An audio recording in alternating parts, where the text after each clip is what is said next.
में योगदान। 1954 में विनोबा भावे के सर्वोदय आंदोलन से भी वे जुड़े। 1974 में छात्र आंदोलन का नेतृत्व किया और आपातकाल के दौरान जेल भी गए। इनके मार्गदर्शन में ही जनता पार्टी का गठन हुआ। उनकी कृतियां हैं रिकंस्ट्रक्शन ऑफ इंडियन पॉलिटी, कुछ कविताएं भी लिखी उन्होंने, डायरी एवं निबंध भी प्रकाशित है। उन्हें 1965 में समाज सेवा के लिए मैगसेसे सम्मान तथा 1998 में भारत रत्न प्राप्त हुआ। जयप्रकाश नारायण जी ने समता, न्याय, सामाजिक परिवर्तन और लोकतंत्र के पक्ष में पत्रकारिता की तथा लोक सेवा के अनेक कार्यक्रम और अभियान चलाए।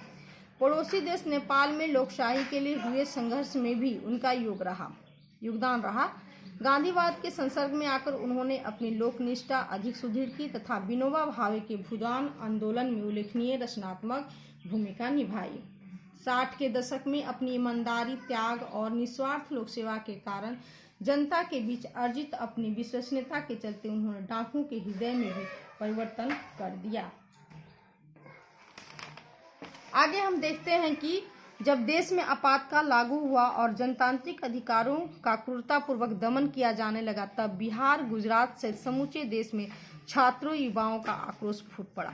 छात्रों और युवाओं के अनुरोध पर अस्वस्थ होने के बावजूद भी जयप्रकाश नारायण ने आंदोलन का नेतृत्व किया। तब आंदोलन ने देखते ही देखते एक राष्ट्रव्यापी संगठित रूप धारण कर लिया, जिसके कारण उन्हें लोकनायक कहकर लोग पुकारने लगे और वे युवा शक्ति के प्रतीक तथा युवाओं के हृदय के सम्राट बन गए। उन्होंने संपूर्ण क्रांति का नारा देकर सुविचारित राजनीतिक सामाजिक कार्यक्रम प्रस्तुत करते हुए उन पर अपील करने की व्यापक अपील की।